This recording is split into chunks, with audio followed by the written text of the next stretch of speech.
type shit. Stop playing with me, Drake. DJ K. Come on, I'm doing shit. Fuck all that young shit. I'm cool with shit. Type shit. Activities. I'm doing shit. Fuck all that young shit. I'm cool with shit. Type shit. Activities. Posted up on the island with a bitch. They call me cause I ain't on that dumb shit. Yeah, I'm rich, but act broke with a bitch. Duval day, I really do it for the kids. Getting checks, never gotta work a job. No Viagra, dick still get hard. I can make your auntie swipe a credit card. OG in the game, realest that you ever. Aunties get down on the floor. Show these poor ass hoes how it go. Back it up like Freak Meek 94. Is she under 24? It's a no. Come on, I'm doing shit. Fuck all that young shit. I'm cool with shit. Type shit. Activities. I'm doing shit. Fuck all that young shit. I'm cool with shit. Type shit. What up, nieces and nephews? On this fine Tuesday night, about to be Wednesday night in about 30 minutes. Just up, just chilling. Decided just to pop on here. I have nothing planned. Don't know what's about to go on. This shit might be for 15 minutes or 15 hours. I don't even know. I'm on one. It probably ain't gonna be that long though because I'm on one. You know, I'm taking a break right now, man, from panels, you know, or just going on panels on YouTube channels. I needed to cleanse myself. I got tired of arguing with people, and even worse, watching people argue. I am argued out. I have a hard time watching people argue at this point.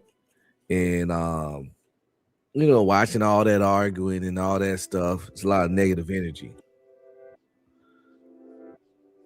And I'm an empath to a degree. And yeah, I gotta purge myself. So I'm taking a purge from touring YouTube channels and being on panels. I'll be back in a week or two, you know, because I got some homies over there. And the content ain't bad. It's just that after a while, a certain kind of content over and over, it's like how many times I'm gonna watch? Like, you know, just the same people go back and forth, the insults getting the same, you know who got beat. It'd be like, ain't nobody got time for all that, man. So I'm just chilling on toxic YouTube. You know, I used to be on Clubhouse, right? And I had a little motion over there per se. But it was just so many miserable ass little people over there, just full of hate and disdain and so much negative energy. And I found myself talking to them. And when you talking to certain people all the time, certain kind of people, you start getting put into that bullshit. And next thing you know, it's like the negative energy and just a bad attitude. That shit contagious like motherfucking COVID-19, yo, straight up. You can pass that shit on. If you got a doom and gloom ass fucking friend or family member in there around, y'all know exactly what I'm talking about. Like, fuck. It's all, you know, and they bring that dark cloud into the room. And now everybody day off. That's how it was when I was over there on Clubhouse. I said, you know what? I just completely got off. Delete the app. I ain't been back. I ain't gonna do that for YouTube because I use it for my shit. But I definitely, like I said, taking a purge. You know, got to purge myself of some negative energy from being on these panels, even watching panels. Like I tried to watch Anton Daniels today, but they was on there arguing about some dumb shit. And I was like, I'm out of here because just watching people argue, I'm so Unc is mentally, physically, emotionally drained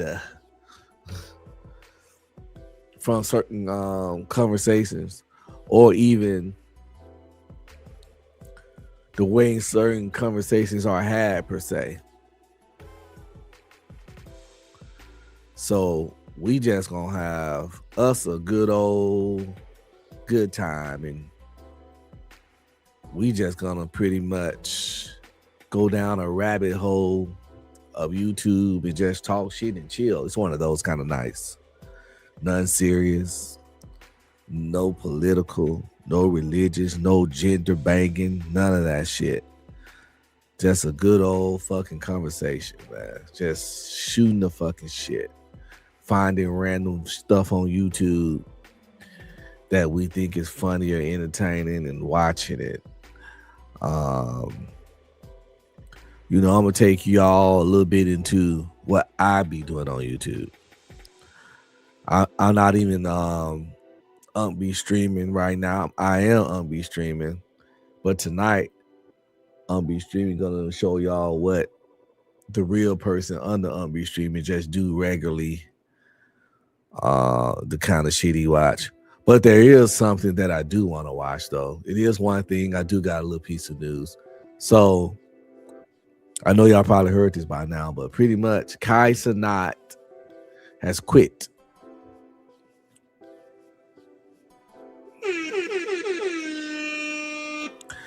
He has quit streaming for now.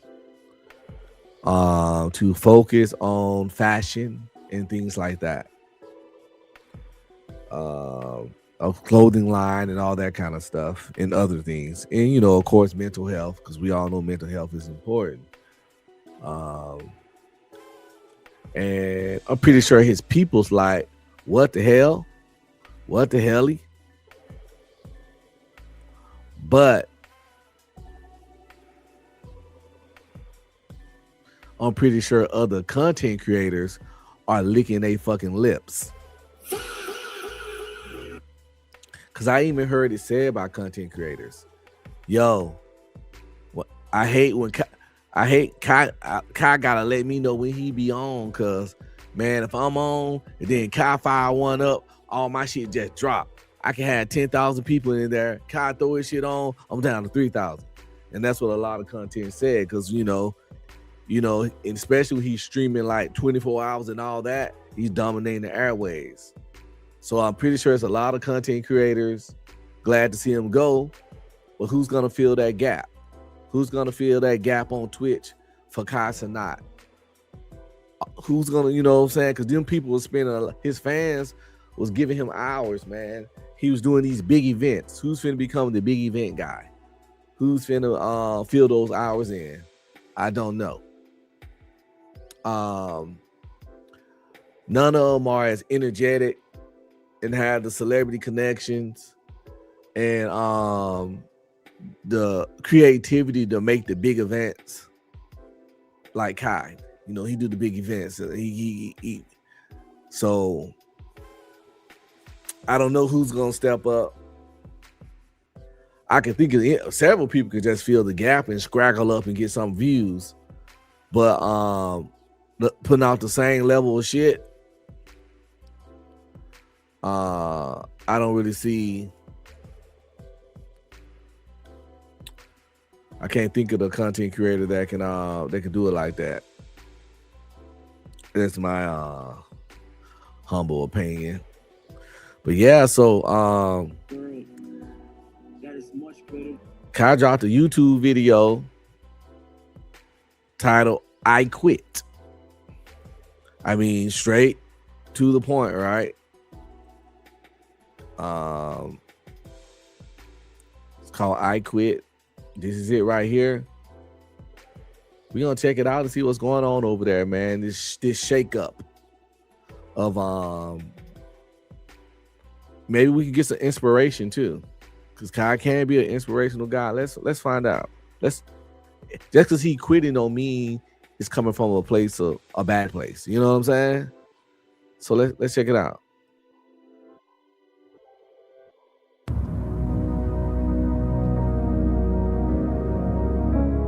I feel like sometimes people need to self-reflect and take a step back from the broad perspective of what their life has been. I believe that there is more to this world that is much greater than myself. The energy and passion to want to do more and create is within me. That is why I quit. I quit thinking in my head of the goals I want to achieve and not pursuing them because I'm primarily known for one thing and super scared to step out that box and try new things. I quit overthinking.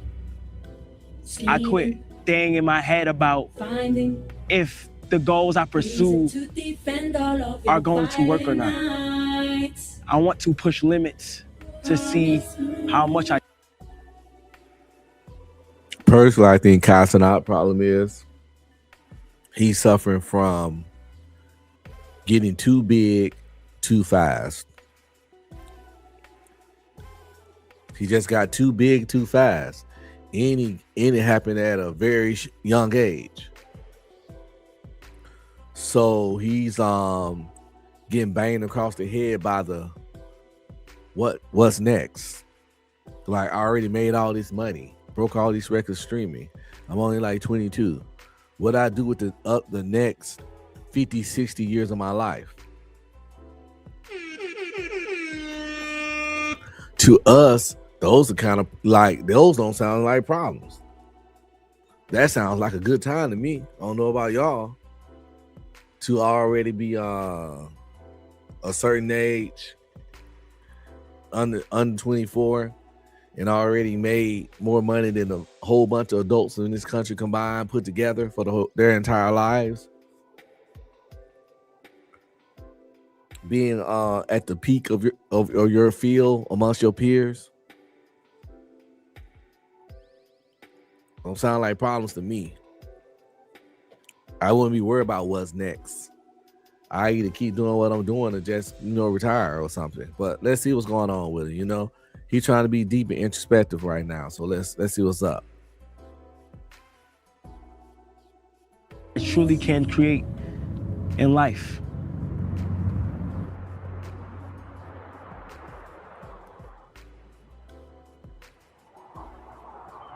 In the 19th century, Louis Vuitton was born and raised in Annecy, France, to a farmer and hat maker. Starting from a young age, Louis had no choice but to work on the family farm. From dusk to dawn, he planted and harvested crops, raised the animals, and stockpiled firewood. This is the story of how a homeless teenager pioneered modern luggage and laid the foundation for a billion-dollar empire.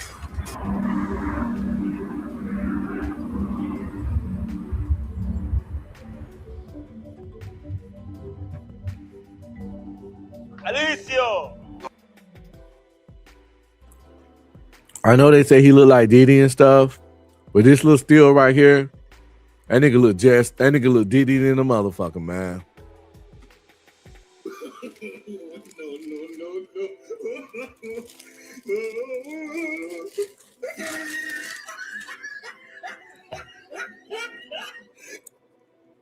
Can't tell me that shot right there, that boy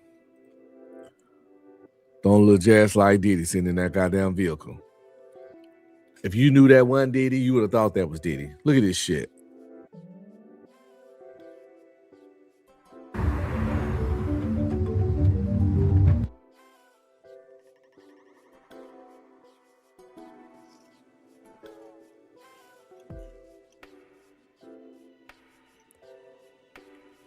Can't stop. Won't stop.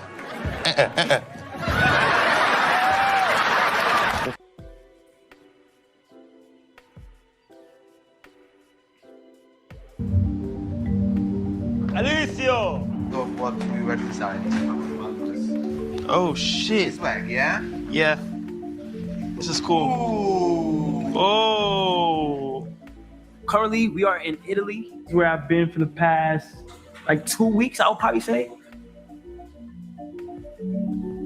because I feel like if I present my own brand with my own stuff, people will find ways to be like, yo, you missed here, you missed there. Because often when you meet the person that got their brand, you can pick out you'll be like, since it's on the come up, you'll be like, it's cool, but you missed here and here. But once it's Louis Balenci, you feel like that's the official. You can't tell anything about it. Oh shit! See? Let me try. Bro, it's tough, It's hard. Yeah, because this is new, and the grip between these, yeah, is better. We can change this, because this is new. Yeah, like, vai over. Che gran pagando. Don't try this at home. Like, The items that I want to make, I want to be able to learn the fabric, where I can get it from, everything. So I've planned to like learn and not just jump into the designs. we wanna try this? Yeah. This is more safe. So, Why it's like Italy and all that, just where people go when they want to be a fashion designer, or people see that as the peak of fashion. Honestly, a lot of that stuff just be ugly to me. Like, when did like Italy have when did they become the fashion country? Like, who voted for that shit? You know, I don't know about no Italian swag just spread nationwide like that. I'm gonna have to call the fashion police. I'm gonna have to call the fashion police. Damn! We gotta check this out. We gotta find out when, how, and when and where did Italian fashion designers become the standard of motherfucking fashion. But Kai over there, he want to learn about fashion.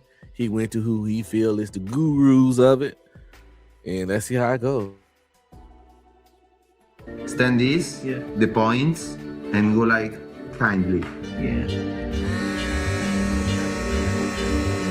Oh shit! That's just scary as fuck. When I went to Japan, my love for clothes kind of enhanced after that. Got inspired by what they were wearing, got inspired by the outfits I have put on myself. And just been falling in love with clothes, bags, accessories. A lot of the times I am boxed into this box of being a streamer. So this is one of the first times where I'm going to display something outside of my primary category. The reason why I kind of want to learn it is, Like I said, it got too big, too fast, too quick. He only 22, 23, and already burned out and tired and feel he mastered his field. So now he just trying shit.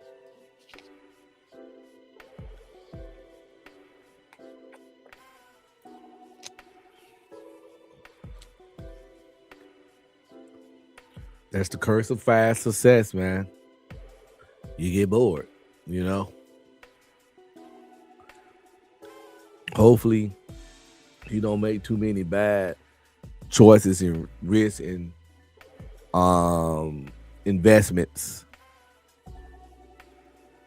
right now. With this little phase, he's going through this early life success crisis kind of thing. And like I said, hopefully he don't invest in all kinds of weird shit and endeavors and lose his stuff. Because if he do, I know he gonna start back streaming then, But somebody might have took your place. Somebody might have slid all up in there, The streaming world ain't gonna wait for you, nigga. I know you think you Kai not, but you want to step away from the streaming world to pursue fashion, and then fashion flop, because fashion is a very floppable thing. Easily. Beyonce had a clothing line at one point, and that shit failed. Beyonce had 2 clothing lines, and them shits failed.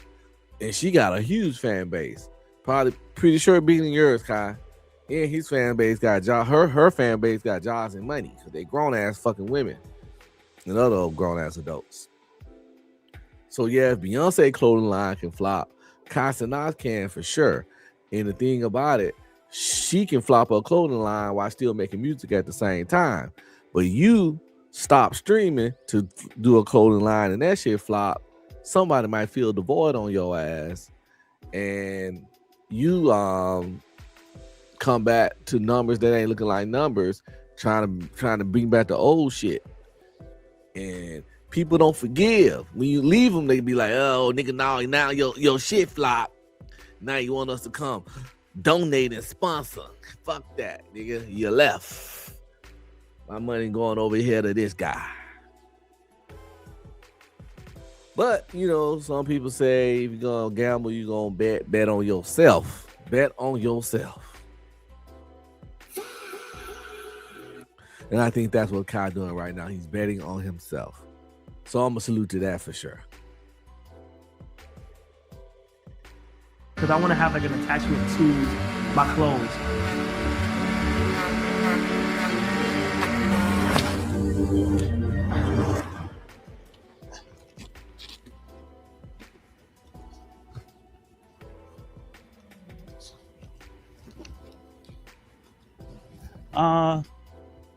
I know at times, usually I'm able to handle a lot of stuff by myself and find ways through it.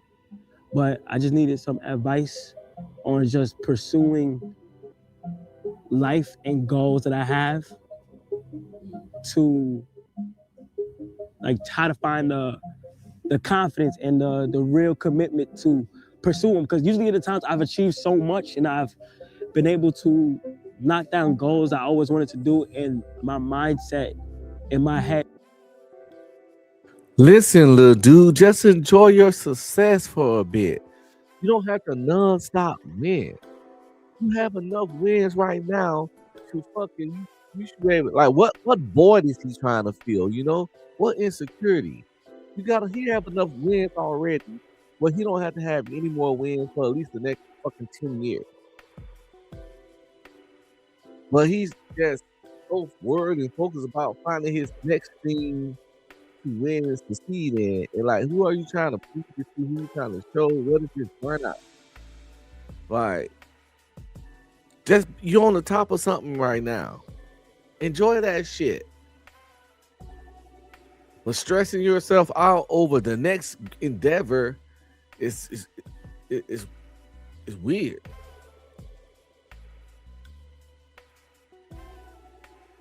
And it's just like a lot of self-doubt. I'm not even depressed. I'm not sad.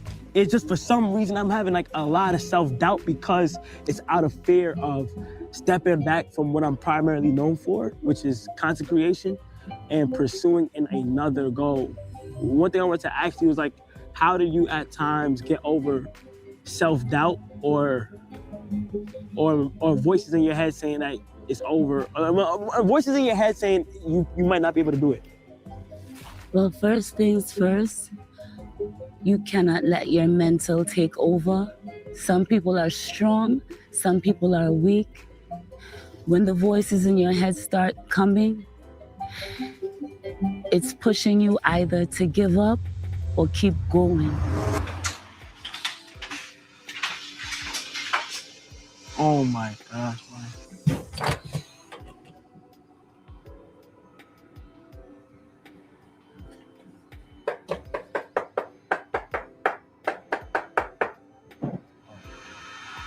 A lot of people don't get to see the making of the shoe from scratch, from the idea to... See, the little ugly ass shoes. No.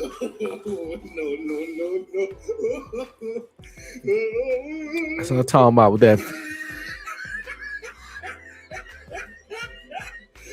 that fashion shit they try to force on us over there in Europe. Had your ass walking around here looking like the court jester.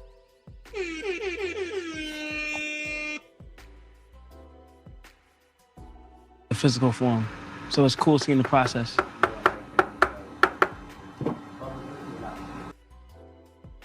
That boy a shoe cobbler. That nigga really putting them. I guess that's why they cost so much. He cobbled them hoes together the old-fashioned way.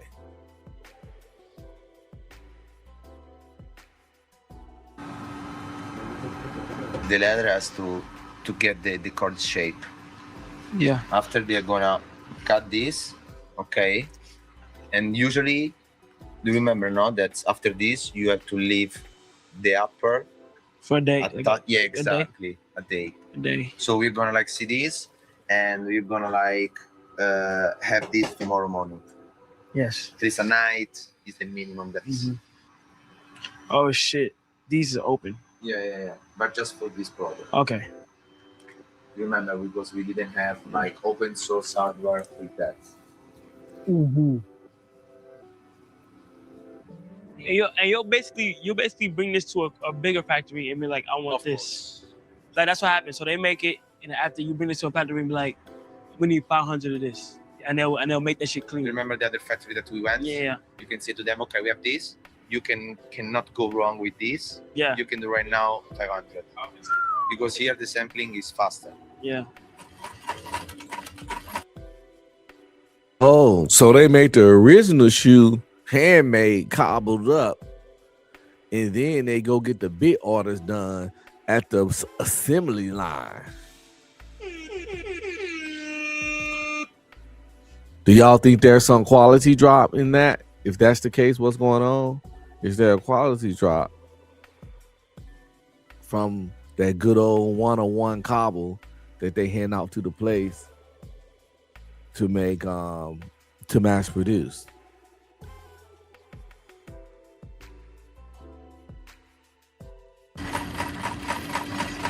Wow.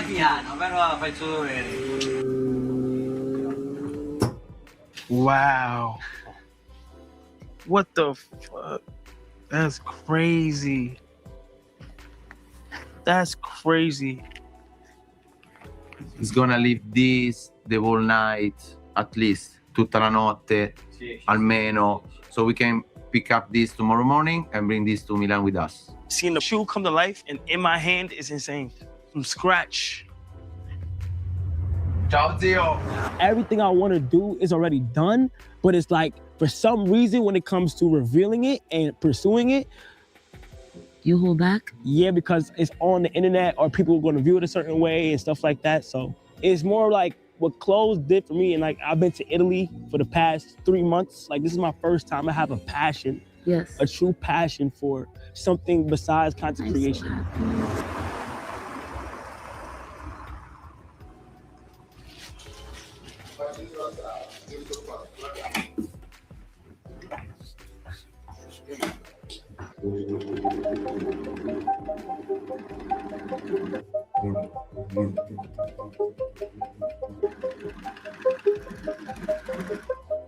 This is the knife to cut the fabrics. Yeah. Okay, push here, but I like the fact that he's actually doing the leg work, you know what I'm saying? And that's probably why he's such a successful young man. The way he go at things, per se. I like the way that he's trying to do the leg work. Because you know he's Kai Cenat, he's big. He don't really have to understand fashion. He don't have to learn how to make the stuff. He don't have to do none of that. He can go to some people and they would show him samples of stuff and he just point at them if he like what they look like. And they'll throw his name and face and branding and celebrity behind it. And bam, he got a clothing line. That's what a lot of those celebrities do. You know, the Kardashian stuff, when they be having their little clothing lines, they don't design no clothes. Designers come out with a little booklet, a portfolio of different pictures of different pieces. These could be pieces that they made for other people, the drew for other people, shit they did for just pieces, you know. And the celebrity goes through the book, pick about a certain amount of things in certain categories, and bam, that's the Kourtney Kardashian clothing line. And that's how but what he really want to do is fashion designing, as in clothing line where he actually makes the pieces and designs them from the rooter to the tutor, you know what I'm saying, from head to tizzo. So, and to do that, you got to get boots on ground. So I respect what he's doing and how he's doing it right now. So Slowly. slowly. Okay. Okay. Okay. Go. Go. Since I've been here, 100% the denim process probably is the longest process that there is. Oh. Like literally, I did not understand how long it takes to even make denim from scratch. Go. Okay. Yeah. Okay. Okay. Oh wow. That's cool. One try again. That's cool. Start in this part. Yeah. But the fabric never in this side because there is the knit always in the other side. Okay. Okay. Is this bad right here? No. Is that a mistake? Like sometimes, yeah, like it has to be a consistent pattern. Yeah. Okay. You are tailor. You are not tailor. Oh. Oh yeah, you can see it. Yeah, good pattern here. So good. That's cool. The process of just sitting there and sewing over and over again and cutting the threads and trying to make sure it's lined up and making the pockets and making like a lot of stuff is like, it's so much that goes. Why he's looking at that iron like that? That boy a little spook, boy. He thought he was finna get steamed up. Watch this.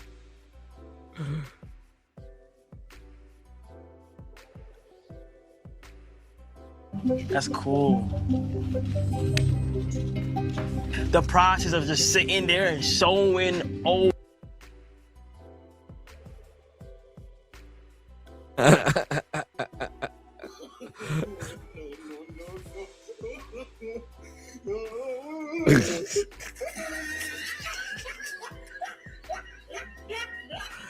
Yo, he don't want no part of that steam. Oh shit. Over and over again and cutting the threads and trying to make sure it's lined up and making the pockets and making like a lot of stuff. It's like, it's so much that goes into it. Yeah, we still have to sew the. Yeah, I know you're talking about. Yeah, good direction though. In my opinion, before I even want to get to the design, I want to make sure the form of the denim is good so that then we'll get to the design. I don't want to design denim right now because if I don't have the right form, then it's not going to come out how I want it to come out. So.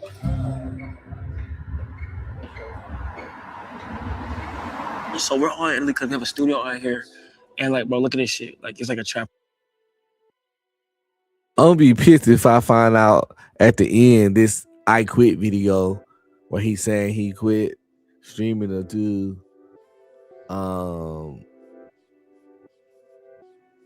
fashion. If I find out at the end this is just one big ass commercial, this whole thing, this whole I quit video is just a big ass commercial promotional stunt for the clothing line that he finished up.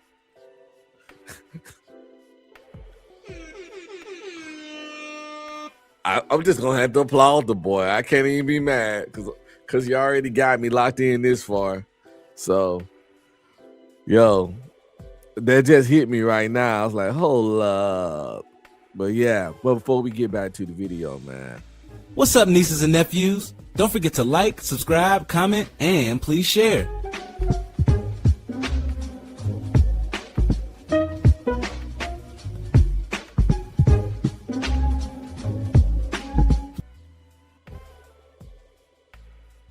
If you want to support, hit up my Cash App at $UncBe Streaming. Any donation will be greatly appreciated. Thanks in advance.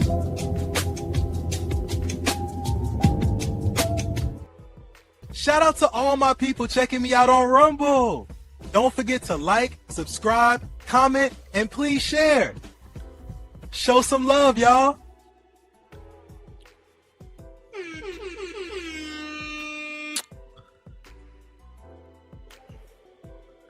Let's get back to this, man. I'm feeling somewhat inspired, though. I'm not even gonna cap. I'm feeling somewhat inspired from this phase in life that Cox is not going through right now as he navigates his success and what's next. I'm feeling somewhat inspired. Like we just everybody's designing, everybody just straight designing. We just got everything in here and shit like that. But like what I'm trying to do, bro, is either I'm gonna go back to Atlanta and I'm gonna try to get a studio, try to make like one of my houses or get a warehouse for a design studio where I just fully indulge in it and get new designers. I didn't even get designers in America because I got designers in Italy and we all cooked up this so far. But I also want to like balance it and try to get designers in America. That's where I'm really at. And then what I'm gonna do is try to get like a space where like I could turn it into basically what is happening now because it's the best way to work right here. Bro, I'm so proud of you, bro. You're grinding every day, bro. Yeah, I have to, bro. It's just the best. It's just the best time right now.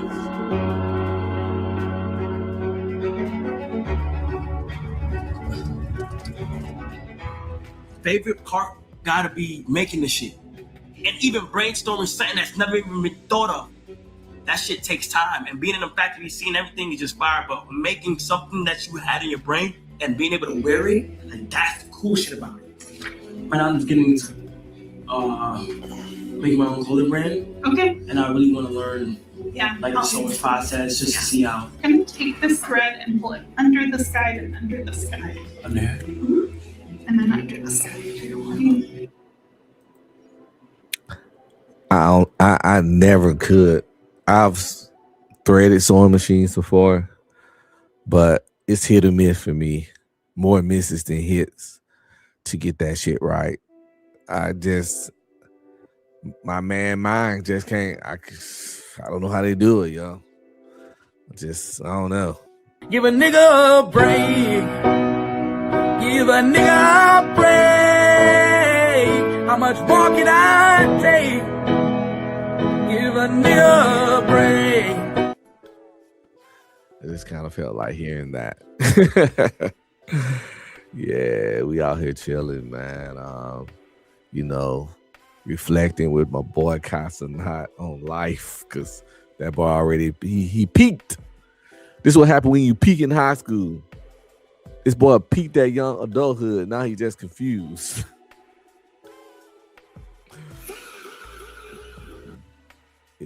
It can get like that, man. When you peak fast, what's next? Really tug it. Don't be afraid of it.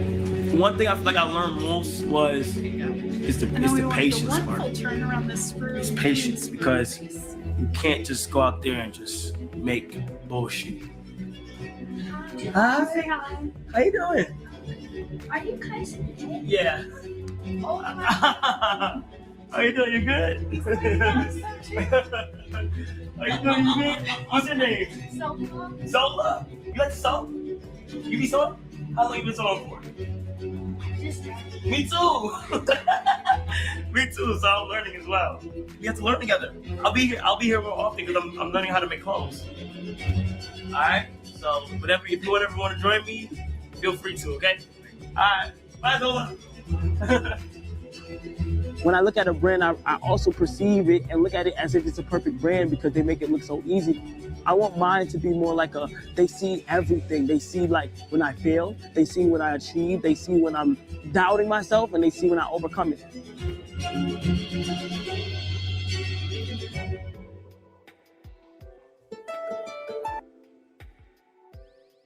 I'm really getting the feeling this I Quit video is a whole long commercial. I'm gonna have to crown that boy Marketing King if that's the truth.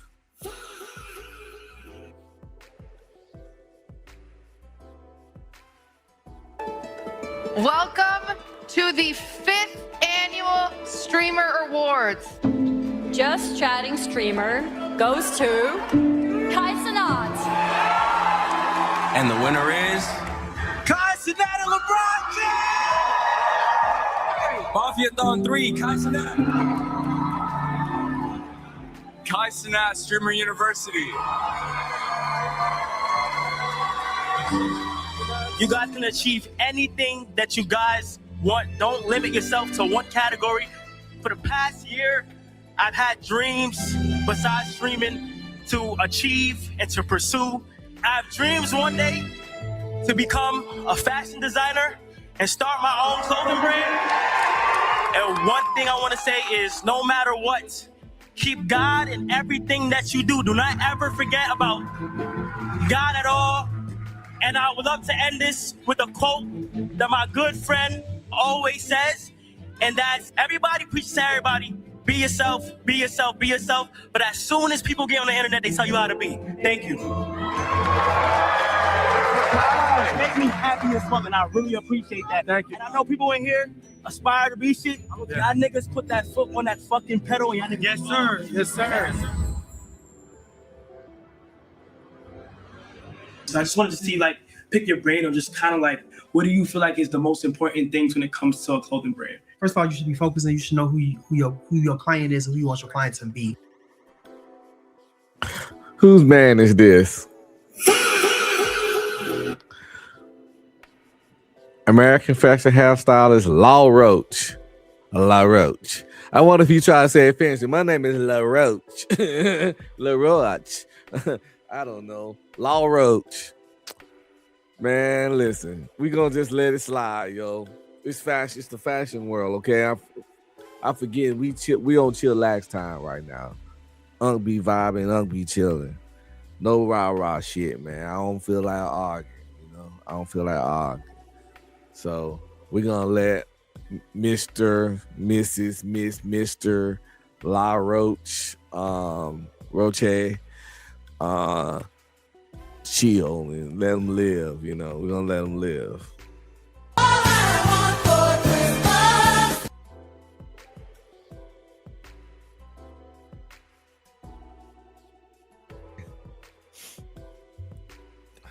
Yeah. More than anything. Like, I think sometimes a lot of what happens, and a lot of people aren't successful at things, that they try to do too many things at one time. Okay. Like, I would suggest you start small and do the thing that you do best. Yeah. I think this is brilliant. I think this is the better. I think you publishing it as a book and it comes with things. That's crazy. Yeah. That's insane. Yes. Brilliant. Yes. Yeah, but the biggest thing about being successful, you can't have no fear. Mm-hmm. Like, that nigga pushing some kind of book off of this shit. I'm getting suspicious. This whole thing is a long commercial. I guess like being nervous and all that shit is human, but no fear. Like, you just gotta. I'm a big believer in like the law of attraction, and you attract things that you want and all that, and putting good shit in the universe and you get it back, and just being confident. So now it's all about, it's no fear. You just can't have no fear. If you believe that this is going to be successful, it's going to be successful. But you can't have no fear. You can't go into like, oh, I'm doubting this, or this might not work. If you feel strongly and passionate about it in your heart, then that's what you do. But my advice is like, if you know you're gonna have the coldest coat, focus on that. That's why so many brands that started with just t-shirts, right? It don't take a lot of money to do a t-shirt. People, if they got a little bit of money, a lot of money, they'll support you that way, right? Anybody will buy a t-shirt from you. You know what I mean? But you do that, and then you build, and then you come with a jean or a jacket or something, and then people are like, oh, okay, I'm starting to understand a little bit more of what this brand is, or what's the point of view of this brand.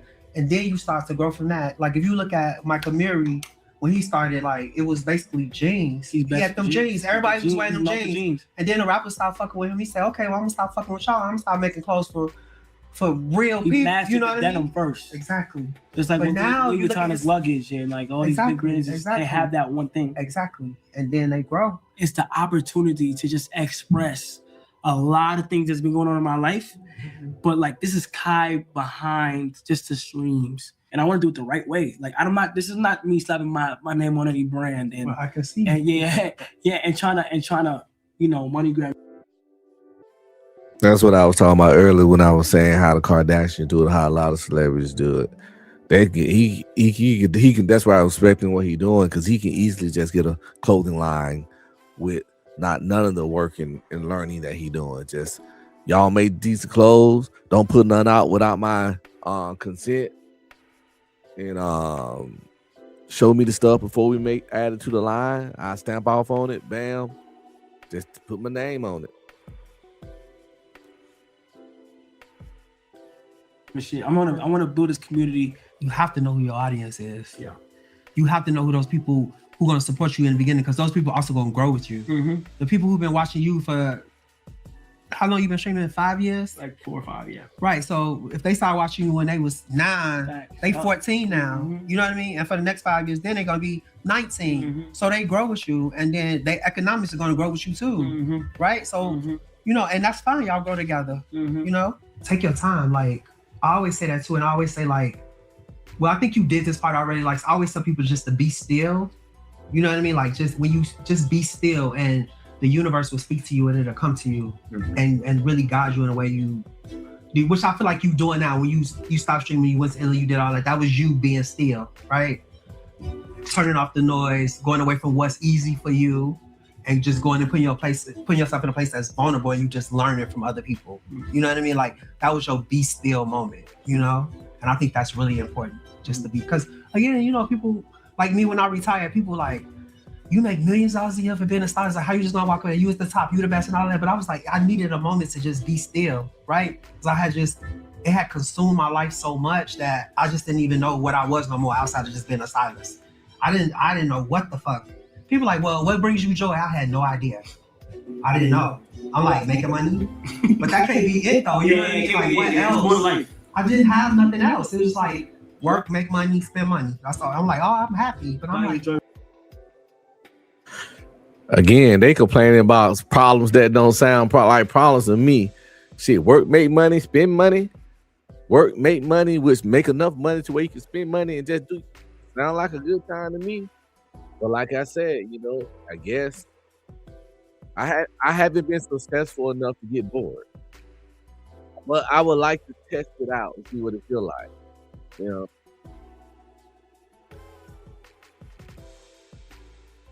I really wasn't, you know what I mean? But I wouldn't have never known that if I wouldn't take some time to be still. Mm-hmm. It's really important. It's really important. And in times when you feel like I'm scared, would it work? Would they accept me? Are they gonna talk about me? Are they gonna criticize? Son, you've been through the worst. Every time you get scared and you second guess, say, God, I have a purpose. And you cannot be scared because your mom is a praying mom. You get to a certain point where it's not about you anymore. It's about inspiring others. The goal is not to not only inspire, but we're trying to show the world, like, damn, like, he really went there. We make nice pieces with nice material, but then also part of the piece shows the mistakes that can be made and that were made in making it. We have to make a choice on the skinny we're going with. At the end of this, we're going to keep going. We're going to make that choice on the skinny and think right now, the skinny that we have is what I'm leaning towards. We keep mastering that. We keep doing what we got to do. It's going to be good. Now, the baggy one? The baggy one, I'm not happy yet. The name of my clothing brand that I want to call it is Vivette. Vivette is Latin for he, she, or it will live forever. But the deeper meaning behind Vivette is to not be boxed in to what society is trying to only box you in. And that's why this sound like some new age welcome to community liberal bullshit that his fan base will fall for. Sounds very community inviting, sounds very ally-ish, you know. His description was very community connected. ABC 8123 community connected. The baggy one, I'm not happy yet. The name of my clothing brand that I want to call it is Vivette. Vivette is Latin for he, she, or it will live forever. But the deeper meaning behind Vivette is to not be boxed in to what society is trying to only box you in. And that's why this journal is so important, because it's not about the designs and the cool denim and all that other stuff. It's more about the meaning. This journal is gonna go out to the public. I have to show everything. I want them to feel like this is a hub for creators of any type, whether it's content, whether it's art, whether it's clothes, whatever it is. Because I feel like if I show people I can do this and I need to put my ideas and stuff out and I'm able to do it, it's gonna be inspiring to a lot of people, you know?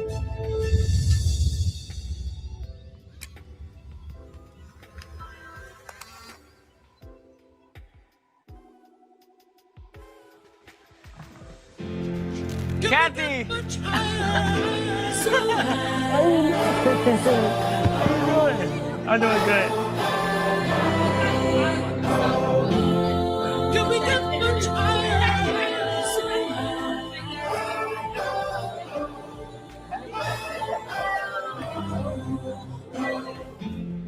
Can we get much higher? The world loves you. You are who you are, and you are KC3.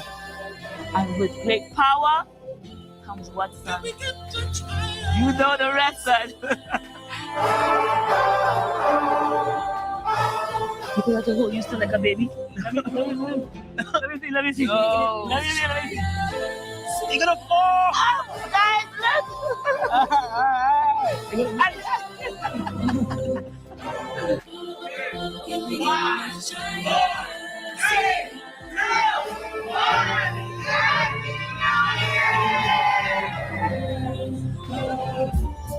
Yeah. Yeah. Yeah. Yeah.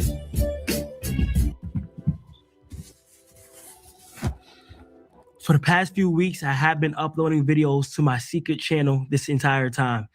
And if you guys want to see what I've been going on, click the top link in the description. It's called Kai's Mind, or follow my private page on IG, KC3 Hidden, so you guys can see every single thing I've been working on. Other than that, I appreciate and love everybody so much. He got us. That whole video was a long advertisement for his secret channel. World that is much greater than myself. That's something about this fashion and these new moves he making.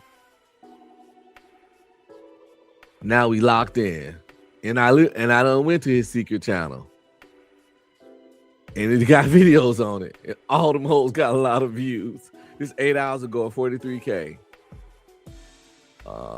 Okay.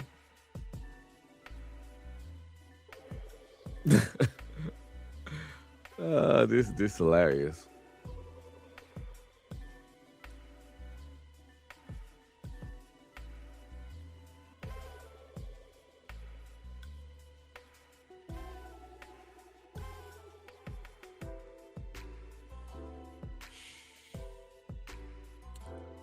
Conversations with Chris. His first video on this channel was 2 weeks ago. If you're watching right now, you are witnessing me making my channel right here, right now. You feel what I'm saying? Hold on. Oh, my gosh. You feel what I'm saying? Look, boom. Kai's Mind right there. I don't know. Right, I don't know if y'all can see it. Kai's Mind right there. Hold on. Damn. Yeah, Kai's Mind right there. Right there. I'm making it right now. I don't know what's going to happen. I think this is going to be a good way for me to just get stuff out. And y'all could just follow the lore. I don't know. But the reason why I'm using a weird camera like this is I just want to show y'all that putting out content, you don't need the best thing in the world. So, bye.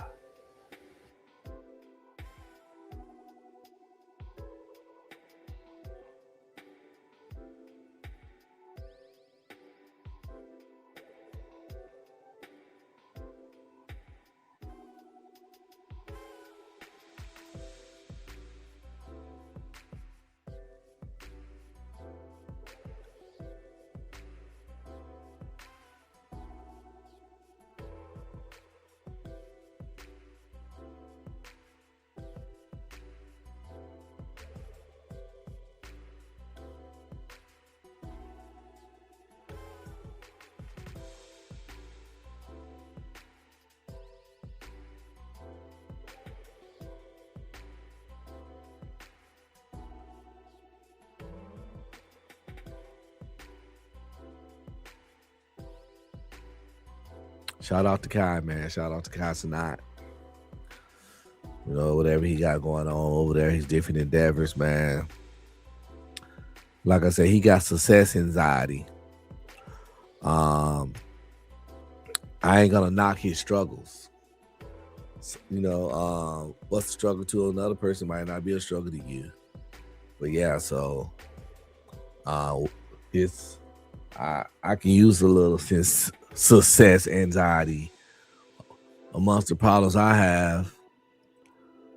Too much success will be, you know, welcome in comparison to the actual problems a nigga do have.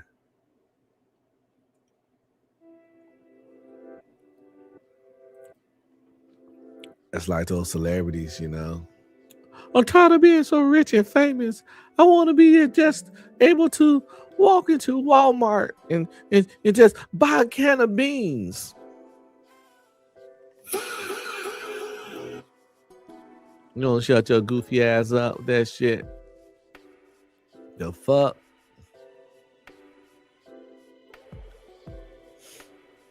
Want to go? I just want to get in a car and just go to the movie theaters and watch a movie like a regular person. Fuck that shit. You're a multi-millionaire. Get one built in your home. Everything got pros and cons.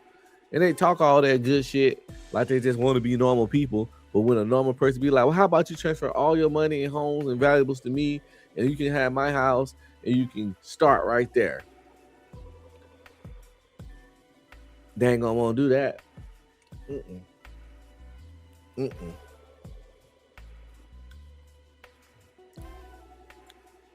Not even a little bit.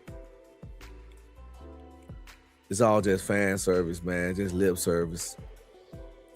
Lip service, fan service, whatever you want to call it. They're talking that shit. If I could give it all back, I would. You can give it to me.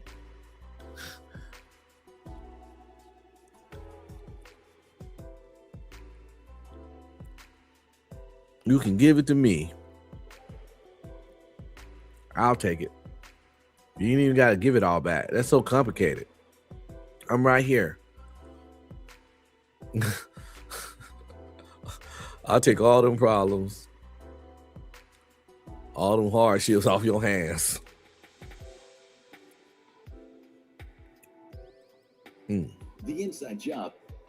I got something we can check out, man. That's fun when you on your vibe type shit, you know, when you just chillaxing. Again, we all positive energy over here tonight. This video is called Insane Conspiracy Theories That Turn Out to Be True. It's on a infographics show. That's the name of the channel. Infographics show. Right there. In the infographics show. Please follow and subscribe to them. I'll put the link in the description. This video titled Insane Conspiracy Theories That Turned Out to Be True. That look like Little Mustache Man right there. I wonder what this finna be about. Only one way to find out, right? The inside job that helped Hitler rise to power. A huge cover-up of the most horrifying moment of the Vietnam War. And a secret CIA weapon that could kill you without ever leaving a trace. They sound crazy, but these are just some of the most insane conspiracy theories that turned out to be completely true. And we're going to let you in on all the secrets. The My Lai massacre cover-up. Sadly, there is no shortage of atrocities committed during the Vietnam War, but there is one so awful and so damning to the United States that the truth about it was intentionally hidden from the public. The My Lai massacre took place in the small Vietnam hamlet of My Lai on March 16, 1968. That morning, U.S. soldiers entered the village on a search and destroy mission. While the region where My Lai was situated was controlled by Viet Cong guerrilla fighters, the American troops found no sign of enemy combatants in the area, only civilians. That didn't stop the United States' own soldiers from setting the huts on fire, murdering between 347 and 504 innocent Vietnamese people, including as many. That got dark real fast.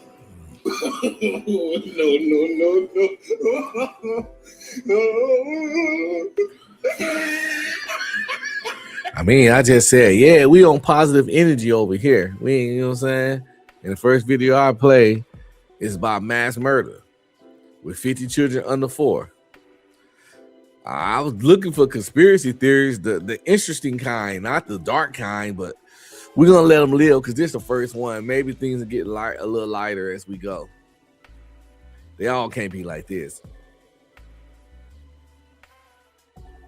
As 50 children under the age of 4 and committing acts of assault so deplorable against the women of My Lai that we actually can't describe them here on YouTube. Even worse, the barbaric actions of these troops were initially praised by the US as fabricated reports claimed that over 120 of these needlessly murdered civilians had actually been Viet Cong. The truth about the My Lai massacre wouldn't emerge until a year later and became emblematic of the US's war efforts in Vietnam. The conflict had already been widely criticized and protested, and now it looked like America had lost any sense of morality when it came to the actions of its troops in Southeast Asia. Military secrets around the killings ultimately made it all the more shocking when the revelations were made public when former soldiers spoke about it. These weren't just crimes against humanity perpetrated against innocent women and children by American troops, but acts that the U.S. Army leadership had conspired to sweep under the rug.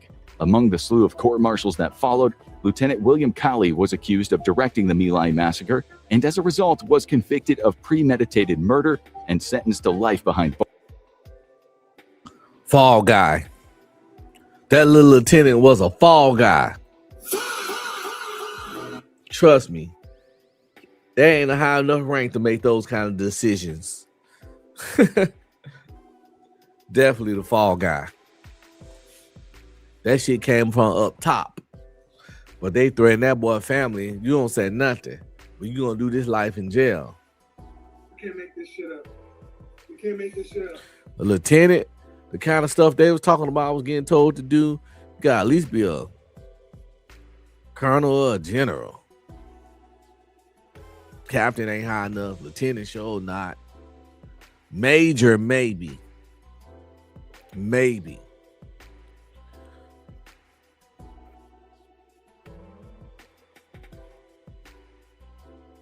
Bars. Sickeningly, he only served 3.5 years of house arrest before having his sentence commuted at the behest of then-President Richard Nixon. But if you think that's crazy, it's nothing compared to the true conspiratorial weirdness that came out of the Church Committee findings. That boy took the fall for somebody outranked him and then got bailed out in the end. He just had to sit down for 3 years, though.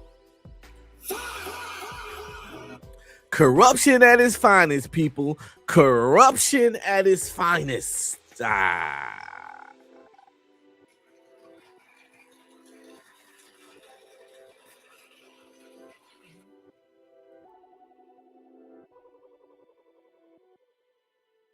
Named for the U.S. Senator at the helm, Frank Church, as the chair of the Senate Select Committee to study governmental operations with respect to intelligence activities.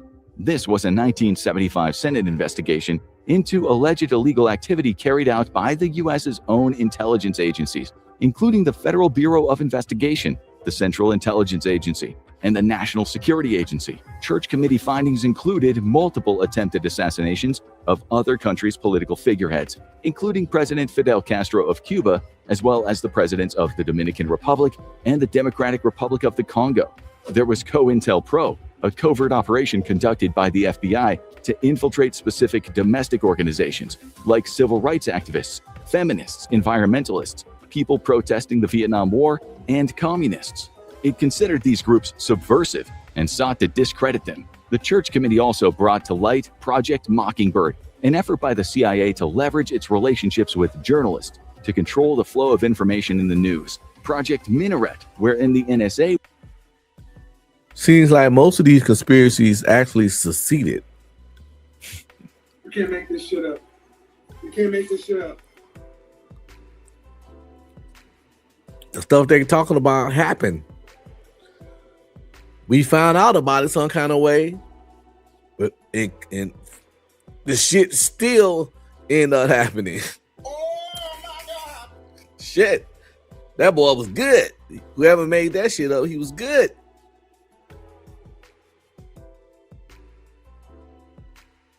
was working with telecommunications companies to monitor individuals on a watch list, a list that included Senator Church and other members of the Church Committee. And were it not for the work of the Church Committee, the world might never have learned about the horrendous CIA experiments that took place as part of projects MK Ultra and MK Naomi. But these weren't even the strangest findings of the committee. Stay tuned to hear about the CIA's secret weapon. The findings made by the Church Committee, as horrifying as they were, led to important reforms when it came to how U.S. intelligence agencies operate. Congressional committees were to oversee the future activities of the FBI, CIA, and NSA. And famously, President Gerald Ford issued Executive Order 11905, which banned the carrying out of political assassinations. Let's head back to Europe, though, and peer into the dark plot that helped install one of history's greatest monsters. This is the Reichstag fire and the Nazi power grab. There's no denying the Nazi Party went about assuming power over Germany in the most brutal way possible during the early 30s. On February 27, 1933, the Reichstag, which was used as the home of Germany's parliament, was burned to the ground. The attacks were initially blamed on communists, with Dutchman Marinus van der Lubbe playing the role of patsy. Thanks to van der Lubbe being a communist, Adolf Hitler, already chancellor at this time, used the fire as justification for forcibly expelling any left-leaning or communist politicians out of parliament and had them in prison so they couldn't oppose the Nazi Party in the elections that took place a month later in March 1933. Hitler successfully turned Germany against communists by declaring that they were threatening to take over, thus allowing the Nazis to win more seats in the elections and helping them assume power over the country. It's hardly a stretch to conclude that the Nazis were responsible, especially given how partial they were for burning books and attacking other institutions that challenged their fascist ideology. Operation Gladio. Would you believe us if we told you that following the end of the Second World War, armed resistance operatives were carrying out clandestine missions in European countries? No, it wasn't remnants of the Nazi Party or the USSR, it was the United States. Codenamed Operation Gladio, these covert missions were a direct collaboration between the personnel of what would become the Central Intelligence Agency, NATO, and the Western Union. Operation Gladio consisted mainly of stay-behind operations. This involved countries embedding sleeper agents in their own territories, who would lie in wait to be deployed in the event of an enemy invasion from nations like the Soviet Union.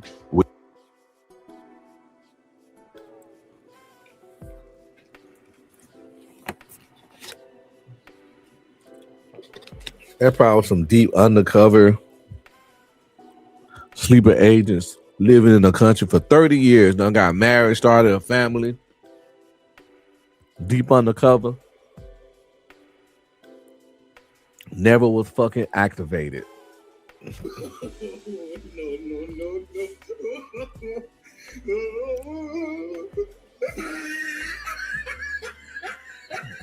can see that shit happening just like that.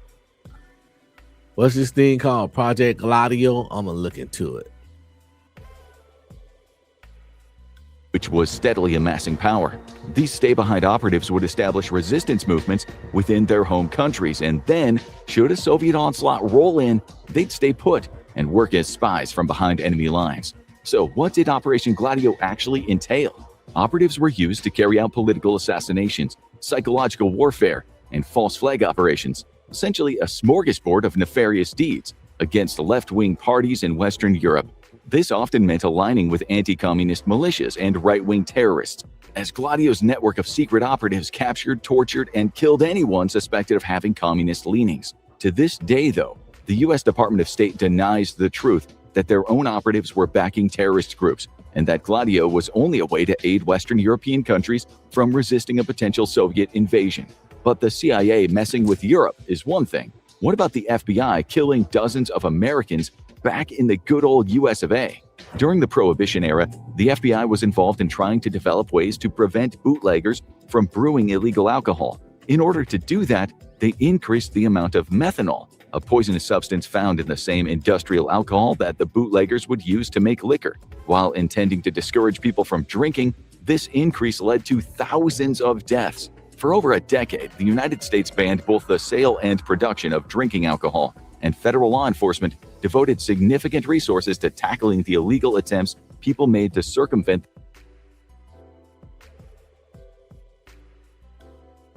these laws. Speakeasies and smuggling networks were primary targets for law enforcement, as was bootlegging, which had itself become a lucrative business for organized crime syndicates. But the moment one operation was busted, another quickly appeared to take its place. To limit the publicly available supply of alcohol, law enforcement and federal regulators devised a new strategy. As bootleg alcohol was typically produced by distilling industrial alcohols, U.S. officials figured that they talking about that good old moonshine, that good old homebrew. Nice.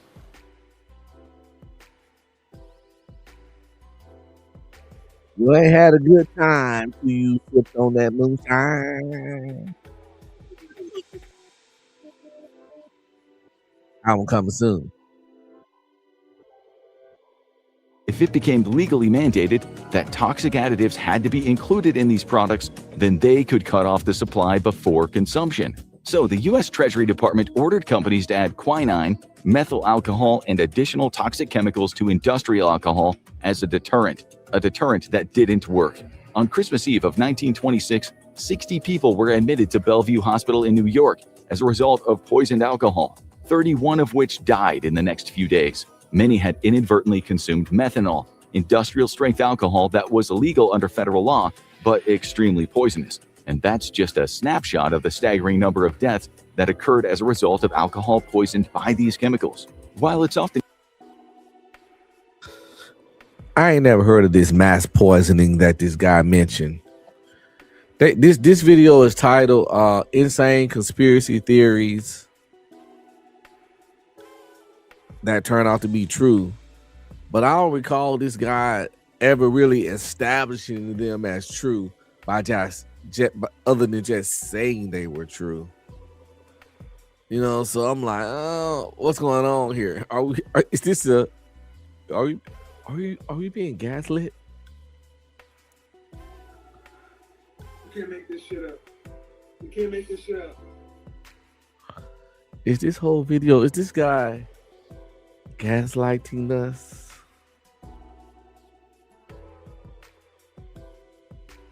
Misinterpreted that the FBI deliberately poisoned drinking alcohol, it can't be understated the unethical lengths that the United States federal government went to in order to curb public consumption of alcohol and illegal bootlegging.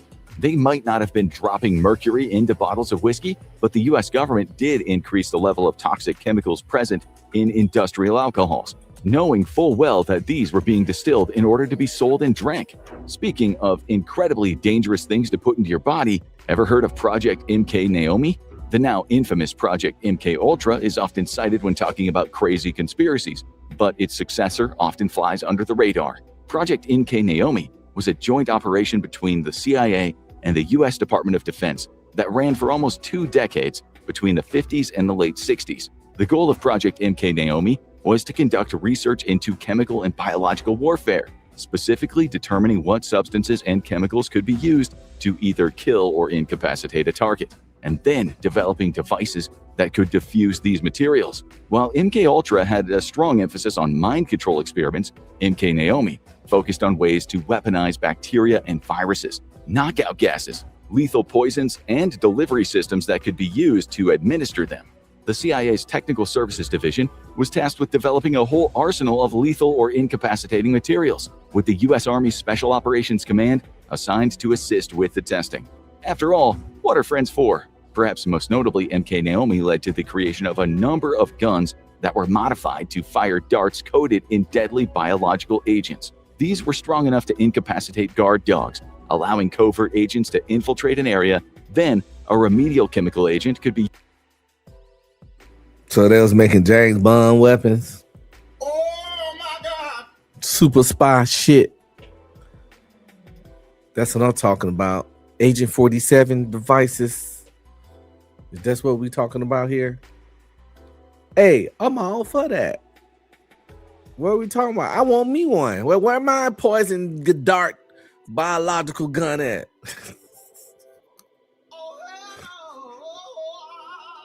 Gave you the Ebola, motherfucker. Take that motherfucking malaria, bitch. You know, fuck it.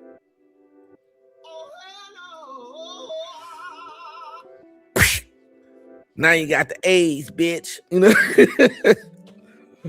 like just spread it. Fuck it. Why not? Used to reawaken the dogs upon the agent's exit, covering their tracks as they left.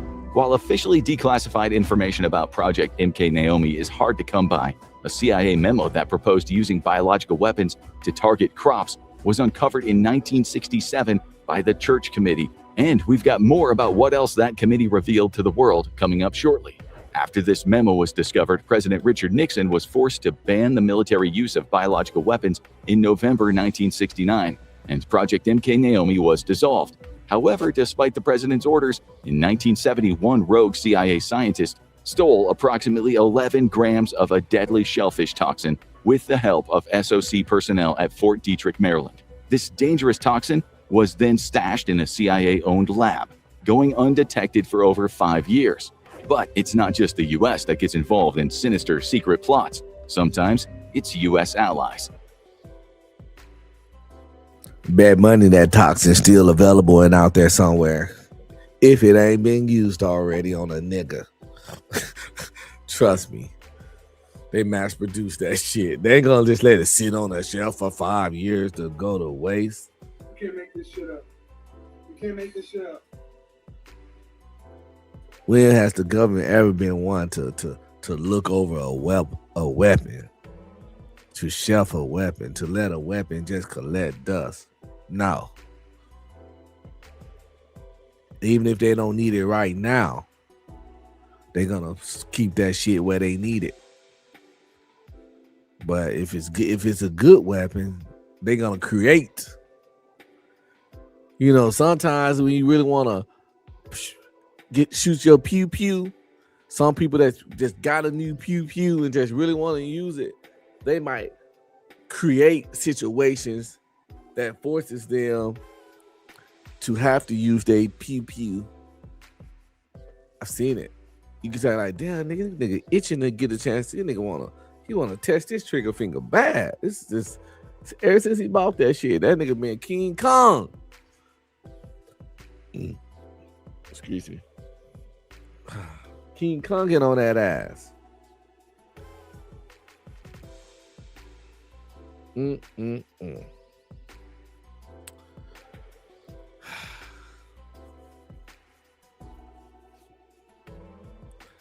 Cut my hair a little lower today.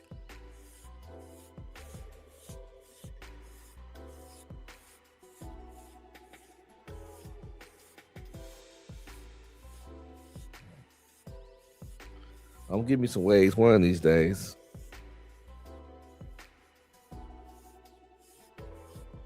You gotta believe in something. Believe in something. If you believe in me.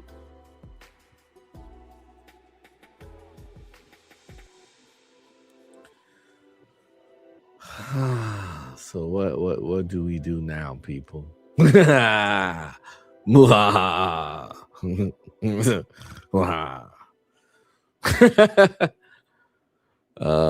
see.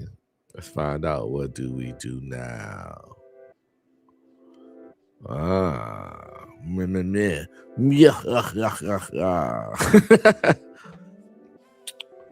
know what we can do now.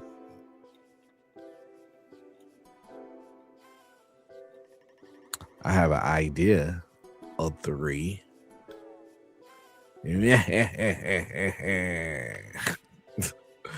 What was that laugh? Y'all, let me see. Here.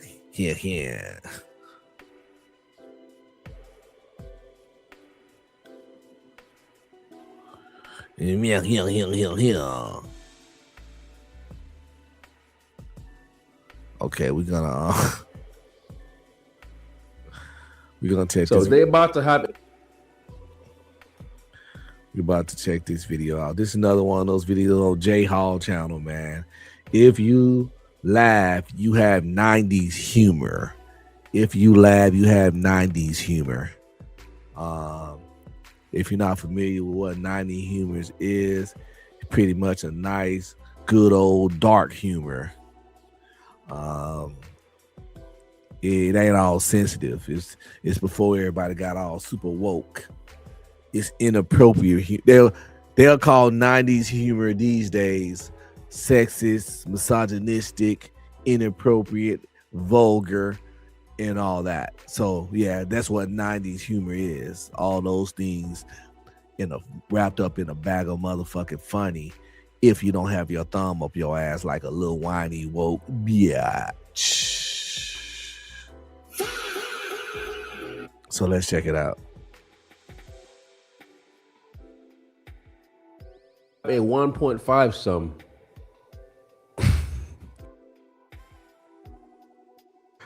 Whoa.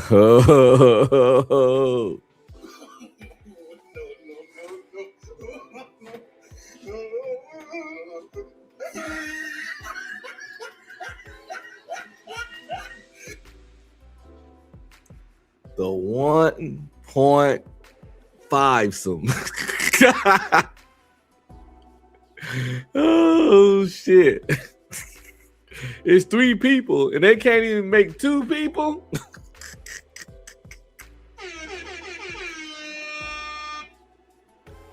Three people can't even make 2 people. The 1 point, they about to have a 1.5. So, look like some badass little managed kids. Get your little ass to bed before I whoop all y'all little. Made me want to pull out my belt. Look at that. She's showing her little belly over there with the pink shirt on. You little fast ass little kid. Oh, she like, what you doing, mister? I'm 29. Oh, shit.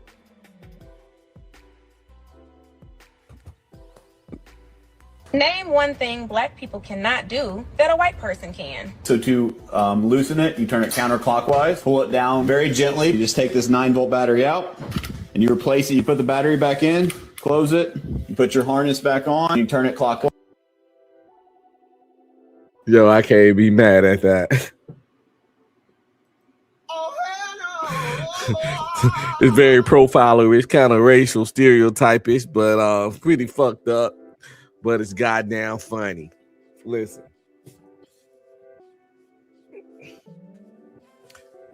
If you're gonna do racism, and if you're gonna be racist, if you just got it in your heart and you have to do, just have to do it. I don't suggest do it, but if you have to, make your racism goddamn funny.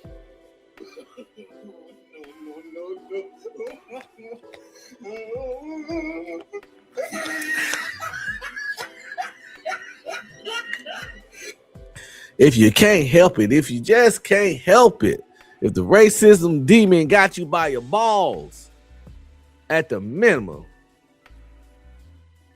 can you make your racism be funny? That's all I'm asking for.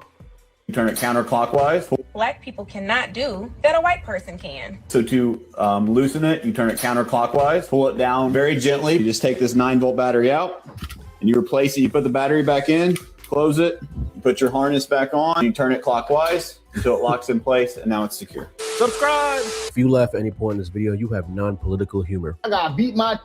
So here's the thing with this new generation, the future. You guys don't work. You guys don't have CDLs. You're not certified in any blue collar. Talking about a CDL, bro. I own my house. Bro, I have 6 daughters, literally. 6 daughters I got custody of. You talking in CDL, bro? I promise you, I'll probably get way more paper than you. Nobody want to drive trucks all their lives, bro. Get some, bro. Touch grass. And then right here, you see this right here? Why he on the video game roasting this nigga whole dreams? He telling this dude his whole life suck. God damn. Why he doing bro like that? Let him live, man. He proud of his CDL. Fuck. So ain't nobody trying to drive trucks their whole damn life. That's probably that man crowning accomplishment. And that's how you gonna do it? God damn, you know what, man? Fuck. Give a nigga a break. Give a nigga a break. How much more can I take? Give a nigga a break. What's up, nieces and nephews? Don't forget to like, subscribe, comment, and please share. If you want to support, hit up my Cash App at $UncBe Streaming. Any donation would be greatly appreciated. Thanks in advance.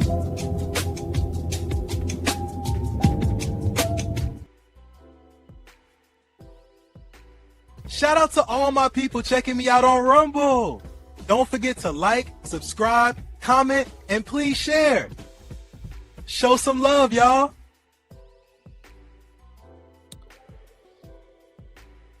Yo, maybe he gonna take his foot off the dude's neck a little bit now. He already done just crushed his whole hopes and dreams about his job, his career, you know, his accomplishments. He said they wasn't shit. Nobody trying to do that shit. That's trash, pretty much. Let's see if he ease off old buddy a little bit.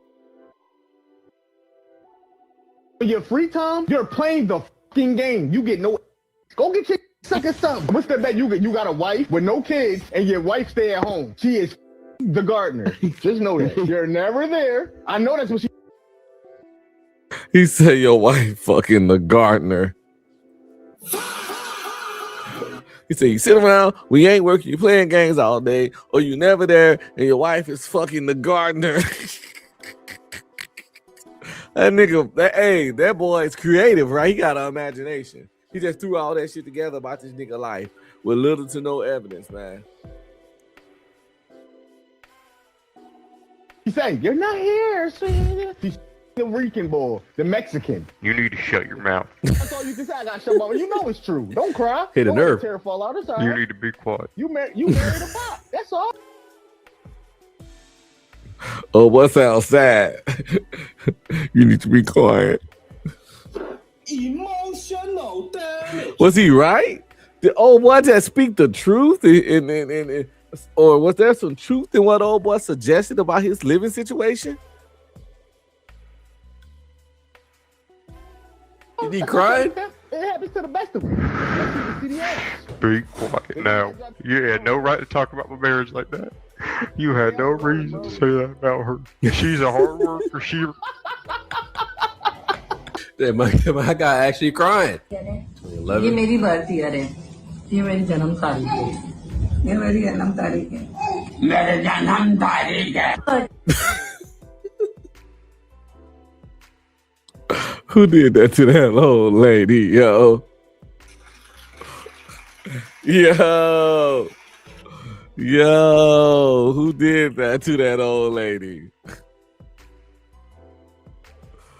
Motherfuckers ain't got no goddamn chill. Nobody's fucking safe. Not even extreme elderly is safe from these internet niggas. मेरे जन्म तारीख है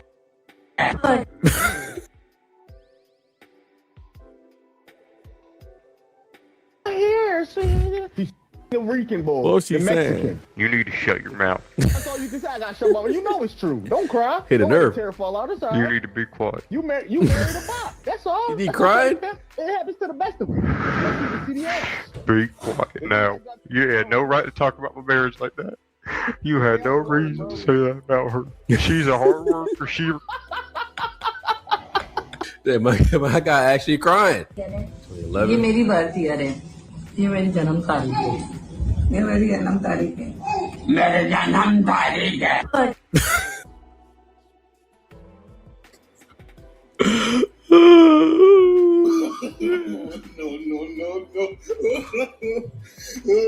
This person ain't taking me to hell with them. We gonna just keep pushing. We gonna.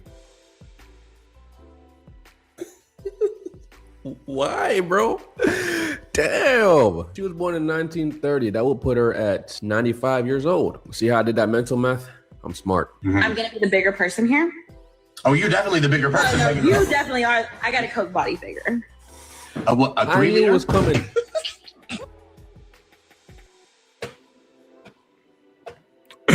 That nigga said a 3 liter.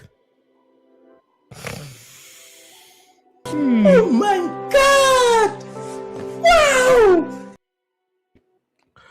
That nigga. She said she got a cold bottle shirt.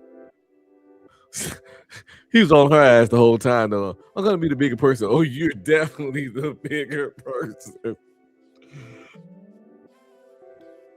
I got a Coke body figure. I knew it was coming. Hey man, I knew that was coming. I knew it. You cannot be a refrigerator defeater and get away with insulting someone. You're an easy target. This live is an official LGBT. Noted. What? Hold on. My guy gotta get to the bottom of the situation. He's like, hold up now. Bro, no, bro, this can't be right. This man about to go in the TikTok guidelines and say, what the f y'all doing? Yeah, let's go. Where we going? First thing you see, punch. First thing you see, punch. Oh, no. No. Never. There you go. As soon as you saw He said first thing you see punch it. She's about to get socked.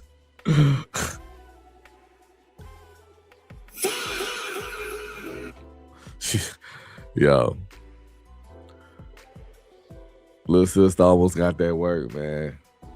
She almost got that work. She would have knew what had happened. It's shocked and appalled. my sister is like, ah! First thing you see, punch. That means he's been waiting for it. 5 fits every woman should have in her closet. All right, let's see. okay. Harriet Tubman for the beach. Yeah, and I agree. American women. Diamond.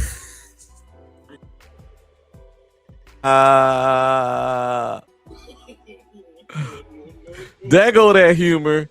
There go that 90s humor.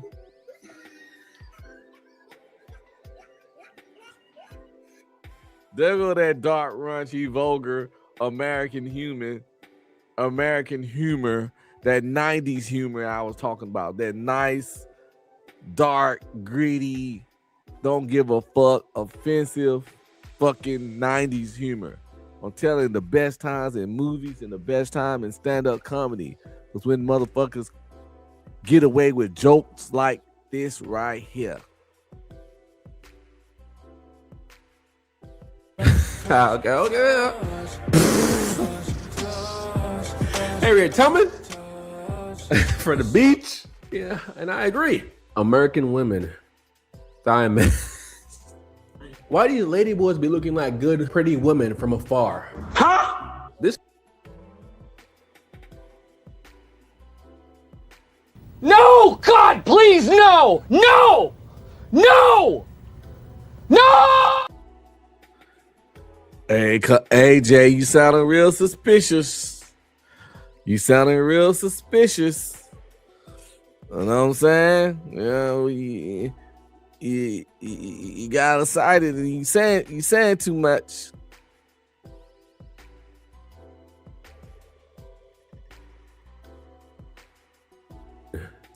Diamond. Why do you ladyboys be looking like good, pretty women from afar? Huh? This man right here is willing to risk it all for a ladyboy. Can I ask you something? Sure. Okay. Have you tried ladyboy? Not yet. Are you a ladyboy? If you're a ladyboy, yeah, I want you.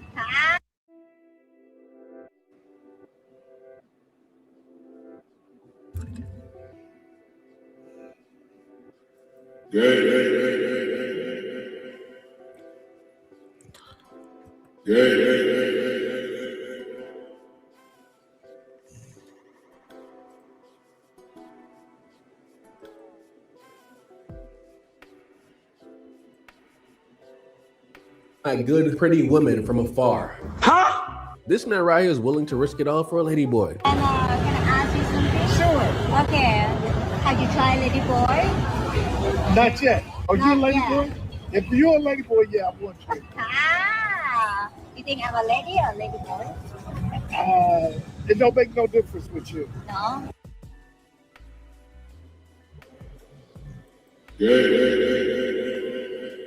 Somebody, daddy, somebody, uncle right there, just acting a goddamn fool.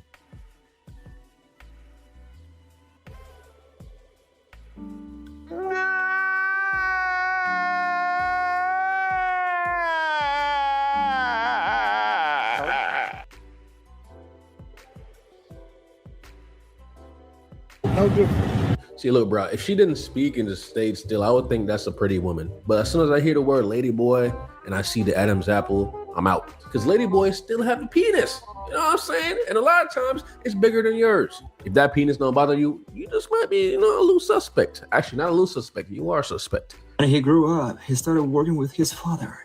But later, he left and began traveling around the USA.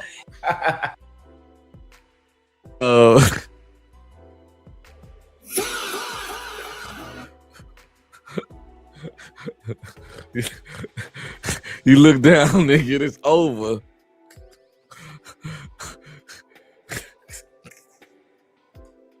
Sometimes I watch so much subbed anime. I feel like subconsciously, if I look off, the words just translate for me. Like, I can't speak Japanese, but I can understand it when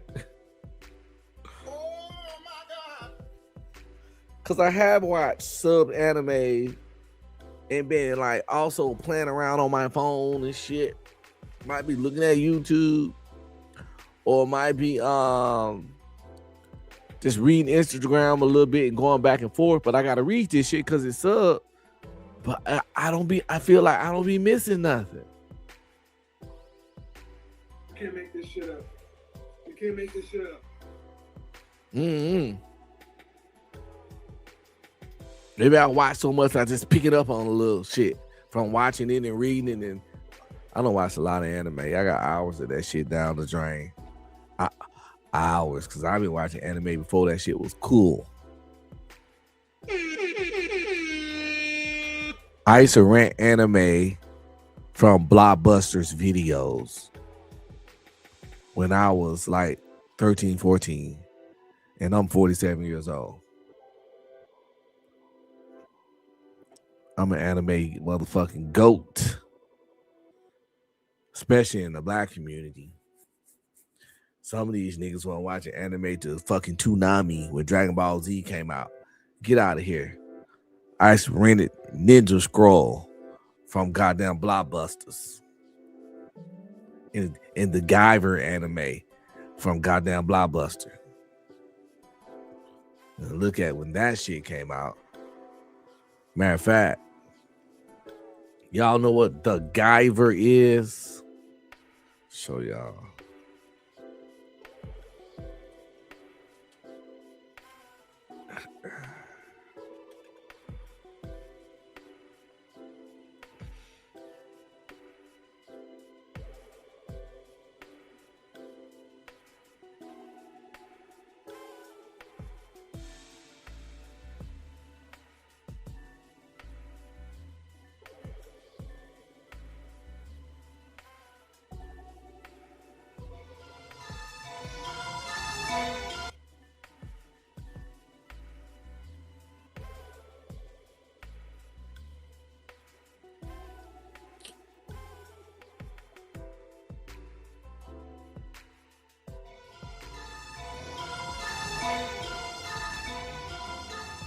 生命、科学が及ばぬ無限のエネルギー。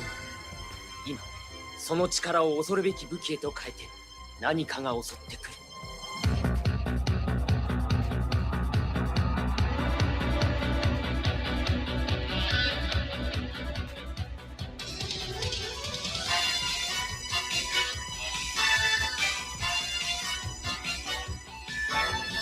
掘り起こされた悪がささやく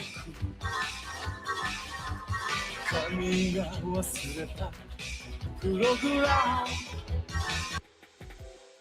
A lot of people, because of the new anime art styles, they call this kind of style dated. But as an older anime dude that was watching animes, like I said before, they was popular. I always liked this kind of art style. And when I see it, I don't feel like it looked worse or anything. It looked different, but I don't think it looked worse. I like it, and it gives me good. It gives me good feels too. You know, I guess as far as like Nostalgia. That's what we're gonna call it.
Kind of catchy.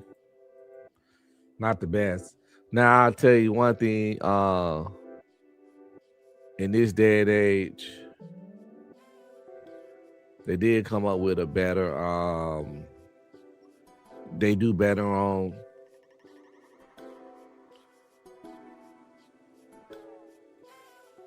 anime intros than they do with the shit these days. Not even gonna cap. They make real songs like you like, oh, shit's kind of jam. But yeah.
I already know YouTube gonna block all the last end of this stream, but at this point, I'm just having fun.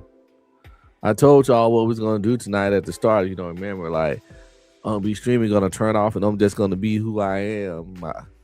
And when I ain't even streaming, and when I'm just sitting on YouTube, like I kind of forgot I was just streaming right now.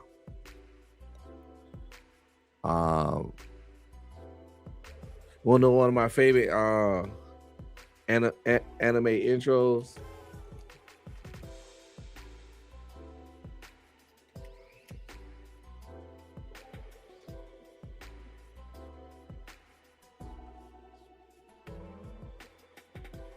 You already know Crunchyroll gonna hit me across the head for this, but we gonna watch it anyway.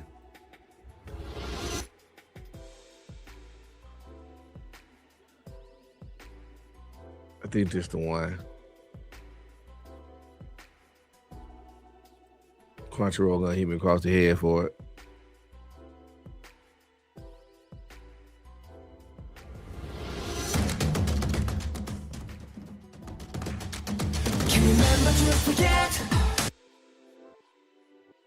That ain't the one. That's the wrong season. It was okay, but yeah, that ain't the one.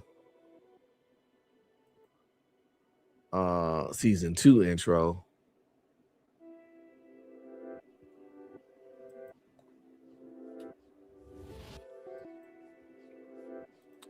That's the one I fuck with. This is one of the best anime intros I heard in a while.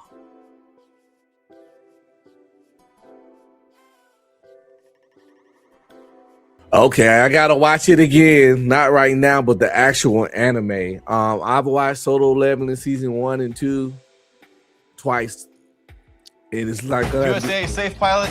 I can save when I road trip. It's gonna have to be a third time. I mean, that anime is just so fun. But I ain't gonna cap. You know, they got a real music video to this. This a Korean dude, but you know, this a Japanese show, but he in a big Korean group called the Stray Dogs, I think. I don't really know his name. But yeah, they got him to do it even though he's Korean and shit. So it's like that was a big thing. Not in a negative way. It's a big thing in a positive way because you know the Japanese didn't mind because he's a big star. But it was just a big thing in their culture that they got a Korean guy to come sing this song for this big Japanese anime.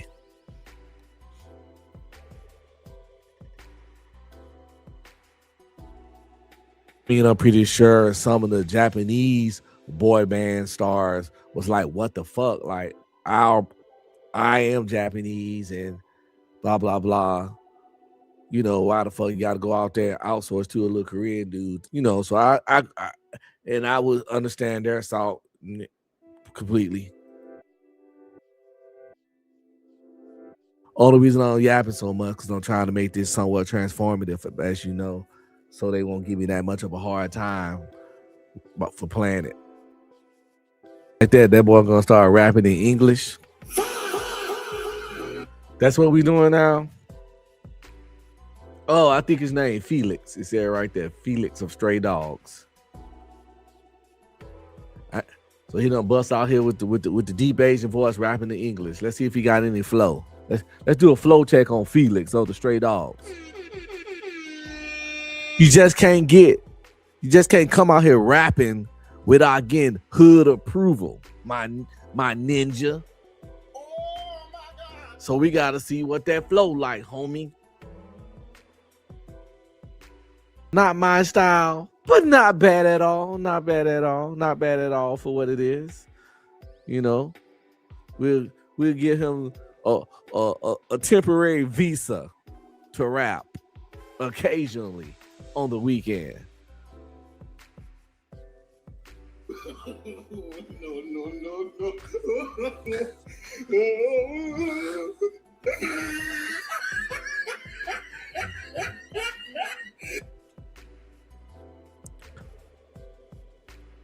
Probationary.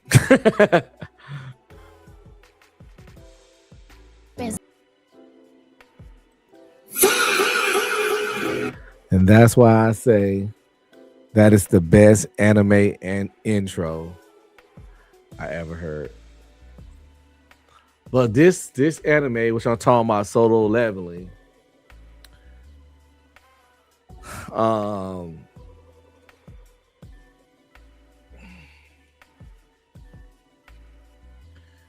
is notoriously known for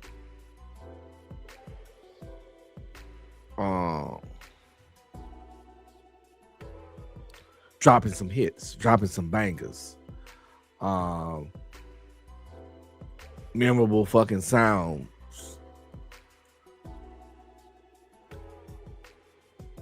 Let me see if we can find that other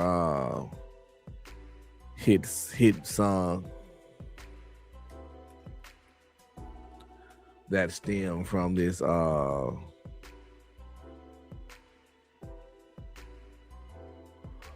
this is the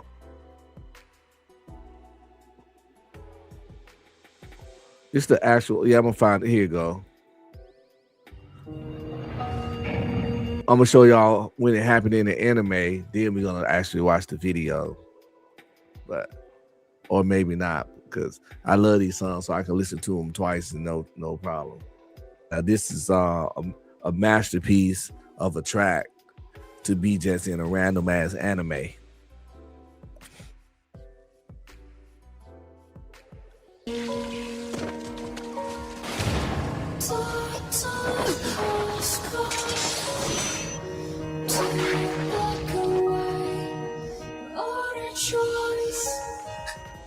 Just I will do my best. I know what you fear. See me right at this. If you don't know what's going on right now, the Ant King is handing motherfuckers they whole ass. The Ant King got a whole Black and White solo leveling. This is season 2, but yes, ass is getting handed as this masterful, beautiful song plays. This eerie song plays as ass get handed to S-class hunters. S-class, the top class of hunters, allegedly. S-class hunters, the most powerful beings at the time on the planet. And oh boy, it's Chainsaw Man in their ass, which by the way is another incredible anime, Chainsaw Man. Let me throw that out there.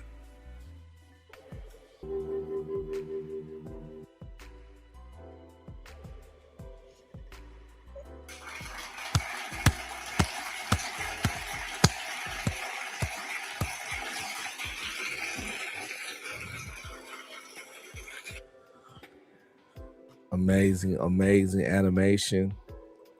Amazing, amazing soundtrack.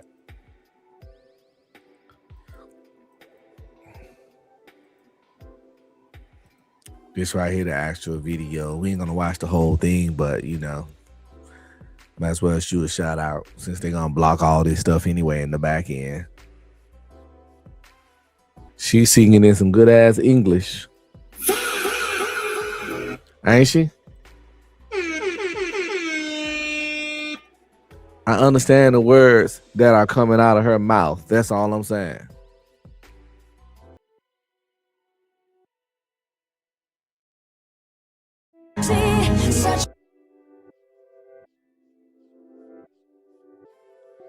Sing that shit, little Asian lady. Sing it, little Asian lady. God damn it.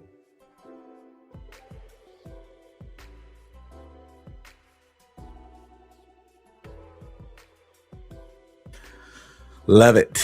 Love it, love it, love it, love it, love it, love it, love it. Yo, I'm finna get on up out of here because this was an impromptu show anyway.